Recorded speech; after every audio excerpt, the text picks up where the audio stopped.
Okay, so look at this question from Eddie on a book from Dr. Nanda. So this is not my drawing.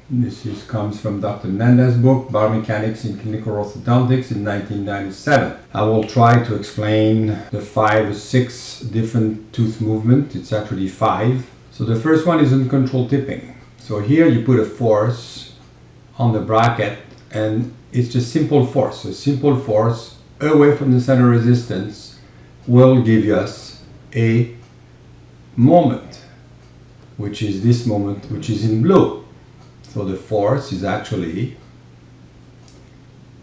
pushing the tooth, and it's also being found this way. So there is a force and a moment.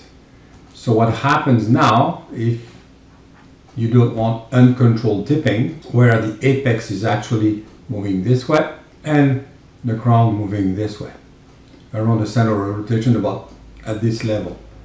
So then we move on to controlled tipping, which is the second movement. So let's assume uncontrolled tipping is movement 1, controlled tipping would be movement 2. Well, in the bracket we introduce a moment or couple right here, either with a rectangular wire or some form of a means to put a couple on the bracket. So at the bracket you have this moment which translates into this purple moment right here. There is still the same force.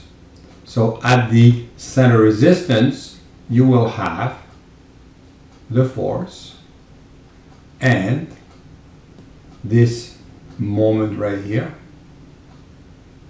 which is actually the same as this moment, but moments can be subtracted. So the blue moment subtracted by the purple moment will give you a smaller moment than for uncontrolled tipping, and the center rotation will move around the apex of the tooth, and you will have controlled tipping. In uncontrolled tipping there is no counter moment.